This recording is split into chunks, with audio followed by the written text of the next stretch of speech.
Hola amigas y amigos, ¿cómo están? Espero excelente.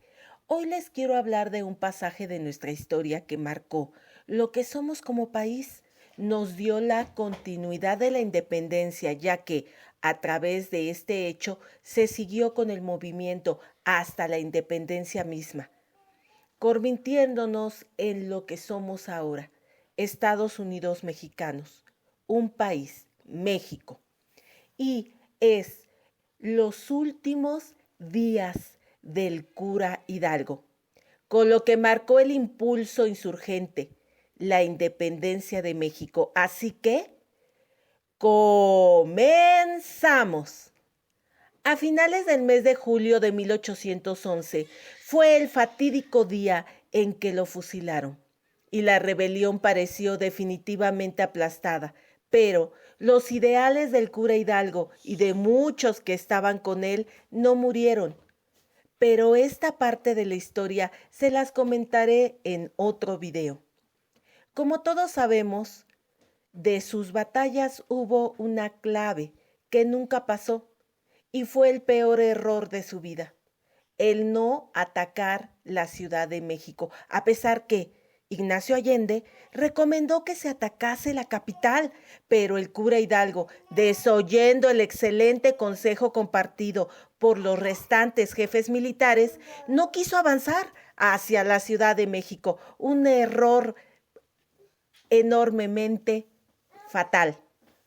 Con la carga a sus espaldas de lo ocurrido en Guanajuato y para evitar que sus propias tropas saquearan la capital o bien ante la amenaza de un ataque por parte del mariscal Félix María Calleja, bueno, no se sabe por qué realmente tomó la decisión y ordenó la retirada. Tal equivocación marcó el principio del fin. Pocos días después, el 7 de noviembre, Félix Calleja lo derrotó en la batalla de Aculco. Hidalgo regresó a Valladolid y de allí partió a Guadalajara. Ya, en Guadalajara, esto fue aproximadamente el 22 de noviembre, Miguel Hidalgo expidió una declaración de independencia y formó un gobierno provisional. Decretó además la abolición de la esclavitud, la supresión de los tributos pagados por los indígenas a la corona y la restitución de las tierras usurpadas por las haciendas. Pero tales y tan excelentes decretos administrativos y tributarios eran papel mojado, sí, papel muerto, sin el auxilio de la fuerza. A finales de año había perdido ya Guanajuato y Valladolid. El 17 de enero de 1811, las tropas de Hidalgo fueron derrotadas en la batalla de Puente de Calderón por un contingente de soldados realistas al mando de Calleja, depuesto del mando por sus compañeros de lucha, ya que la verdad, como general, no tenía las tácticas y audacia necesaria para este puesto. Hidalgo partió hacia Aguascalientes y Zacatecas con la intención de, pues, llegar a Estados Unidos para buscar apoyos a su causa, pero fue traicionado por Ignacio Elizondo y capturado en las norias de Acatita de Baján el 21 de mayo de 1811. En Chihuahua, después de ser sometido a un doble proceso eclesiástico y civil, Hidalgo fue expulsado del sacerdocio y condenado a muerte. Pero, ¿cómo fue el proceso? ¿Cómo fue que se llegó a esto? Según se cuenta, salió para Aguascalientes y tomó el rumbo para Zacatecas. De Zacatecas a Hidalgo. Fue por las Salinas, el Venado, Charcas, Matehuala y el Saltillo. Aquí se determinó que los jefes principales, con la mejor tropa y el dinero, partiesen para los Estados Unidos. Ya puestos en camino, los hicieron prisioneros los realistas el 21 de marzo en las norias del Baján o Acatita del Baján. A Hidalgo lo llevaron a Monclova, de allí salió el 26 de marzo por el Álamo y Mapimi, y luego de unos días él entró a Chihuahua. Se procedió luego a la formación del proceso, y el 7 de mayo se le tomó la primera declaración. El carácter eclesiástico de Hidalgo hizo que se demorase su proceso más que el de sus compañeros. La iglesia no podía creer ni aceptar que un cura fuera el que iniciara y organizara la revuelta, como ellos decían. Pero Hidalgo, firme, aunque en momentos preocupados y temerosos, sus ideas, pero nunca renunció a sus ideales y convicciones. La sentencia de degradación se pronunció el 27 de julio y se ejecutó en el Hospital Real, donde Hidalgo estaba preso. El Consejo de Guerra condenó al reo a no ser pasado por las armas. No. En un paraje público como sus compañeros, no. Y tirándole al pecho, no. Y no a la espalda, por lo que pudo conservar la calma hasta en ese momento. Oyó Hidalgo la sentencia con calma y se dispuso a morir. Su último día se describió así. Vuelto a su prisión, le sirvieron un desayuno de chocolate y, habiéndole tomado, suplicó que en vez de agua se le sirviese un vaso de leche. ¡Qué apuro con extraordinaria muestra de apetecería y gustaría! Un momento después se le avisó que había llegado la hora de marchar al suplicio. Lo oyó sin alteración. Se puso en pie y manifestó estar pronto a marchar. Salió en efecto del odioso cubo en donde estaba ahí, habiendo avanzado 15, no, tal vez 20 pasos de él. Se paró por un momento porque el oficial de la guardia le había preguntado si alguna cosa se le había ofrecido que disponer por último. A esto contestó que sí, que quería que le trajesen unos dulces que había dejado en sus almohadas. Los trajeron en efecto, y habiéndoles distribuido entre los mismos soldados que debían hacerle fuego y marchaban a su espalda.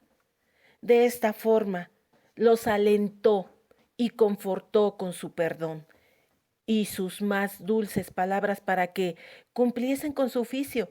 Y como sabía muy bien que se había mandado que no disparasen sobre su cabeza y temía padecer mucho, porque aún era la hora del crepúsculo y no se veía claramente los objetos, concluyó diciendo: la mano derecha que pondré sobre mi pecho será, hijos míos, el blanco seguro a que habéis de dirigiros.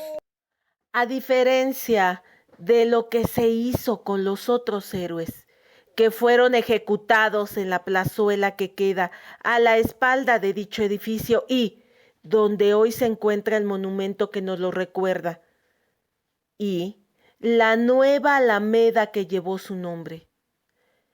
Enterado Hidalgo del sitio a que se le dirigía, marchó con paso firme y sereno, y sin permitir se le vendasen los ojos, rezando con voz fuerte y fervorosa el salvo miserere que llevó al caldazo.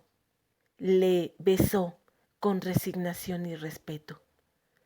No obstante, lo querían sentar en un banco, de espaldas, para que no viera su ejecución, pero él, firme y protestando, tomó el asiento de frente, afirmó su mano sobre el corazón, le recordó a los soldados que aquel era el punto donde lo debían de disparar, que debían de tirar. Dieron la orden de ¡listos! ¡Fuego! Pero nadie disparó, esperando que otros primero dispararan contra el cura, ya que, al final de cuentas, era un ministro de Dios. Luego volvieron a dar la orden de ¡preparados! ¡Listos! ¡Fuego! Y un momento después estalló la descarga de 5 fusiles. uno de los cuales traspasó efectivamente la mano derecha sin herir el corazón y su vientre. Sí, en su vientre le destrozaron, haciendo que se retorciera del dolor y provocando que se le cayera la venda que cubría sus ojos, en tanto que una segunda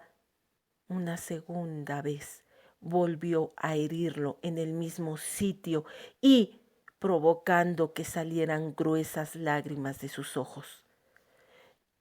Luego de una tercera y poca exitosa descarga que terminó por destrozarle ya completamente la espalda y lo poco que le quedaba del vientre, lo cual, pues, no lo mataron, solo estaba sufriendo.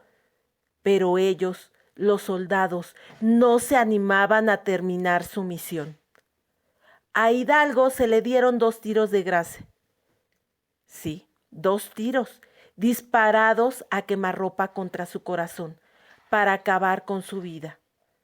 Al terminar la acción, se sacó el cuerpo de Hidalgo del patio y se le dejó sentado en una silla, de altura considerable, ¿para qué? Para que fuese exhibido al público, en una plaza inmediata, a modo de escarmiento, donde permaneció unas cuantas horas. Finalmente, su cadáver fue puesto sobre un tablón y se le dio la orden a un indio tarahumara, ante la presencia del coronel Salcedo, de cortarle la cabeza con un machete, misma que cayó de un solo tajo. Por lo que el jefe español le regaló al indígena un premio: 25 monedas de plata.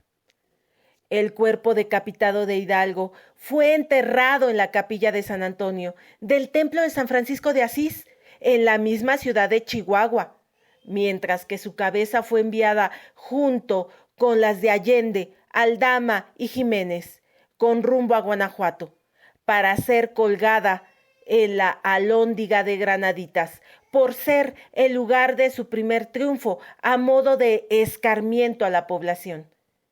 El encargado de llevar los macabros trofeos de vuelta a la ciudad minera estuvo a cargo del alférez José Ignacio de la Cuesta. Finalmente, el 14 de octubre de 1811 fueron recibidas por el propio Calleja, según un informe que envió al virrey Venegas. Las cabezas fueron colocadas dentro de jaulas de hierro y fueron suspendidas de escarpias en los 4 ángulos exteriores del gran edificio en competente altura, y al lado de ellas, en grandes placas de bronce, el apellido a quien pertenecía cada una de ellas. Después, por órdenes del intendente realista Fernando Pérez Marañón, fue colocada una inscripción en la puerta de la alhóndiga que rezaba: las cabezas de Miguel Hidalgo, Ignacio Allende, Juan Aldama y Mariano Jiménez, insignes fisaneros y primeros caudillos de la revolución, que saquearon y robaron los bienes del culto de Dios y del erario, del real erario, derramaron con la mayor atrocidad la inocente sangre de sacerdotes fieles y magistrados justos, fueron causa de todos los desastres, desgracias y calamidades que experimentamos y que afligen y deploran los habitantes, todos, de esta parte tan integrante de la nación española. Aquí, clavadas por orden del señor brigadier Félix María Calleja del Rey, ilustre vencedor de Aculco, Guanajuato y Calderón, y restaurador de la paz de esta América. Estas permanecieron allí por un total de 10 años. Después, el 14 de octubre de 1811 hasta el 28 de marzo de 1821. Cuando fueron mandadas descolgar por órdenes de Anastasio Bustamante, que había ocupado la ciudad de Guanajuato en nombre del ejército trigarante, para luego ser sepultadas por el cementerio de San Sebastián. 2 años después del triunfo del Plan de Iguala y la subsecuente consumación de la independencia, el Congreso declaró a Hidalgo como padre de la patria y ordenó que su cuerpo y cabeza fuesen depositados junto con otros héroes de la independencia en el altar de los reyes de la Catedral Metropolitana de la Ciudad de México, en el año de 1823. Finalmente, el 16 de septiembre de 1925, durante el gobierno de Plutarco Elías Calles, sus restos, así como los de sus compañeros, fueron trasladados en una ceremonia cívica desde la catedral hasta la columna de la Independencia, donde fueron depositados en una cripta que se encuentra en el interior del monumento y en donde permanecen hasta el día de hoy. Como ven, amigos, fueron sus últimos días de vida y después de su muerte un infierno total, que sabiendo en vida todo lo que podía suceder, no retrocedió en sus ideales y convicciones. Es uno de los pilares principales de nuestro México a través de su historia. Bueno, amigos, por el momento esto es todo y nos vemos en otro video. Recuerden, yo soy Angie G y hasta la próxima. ¡Chao!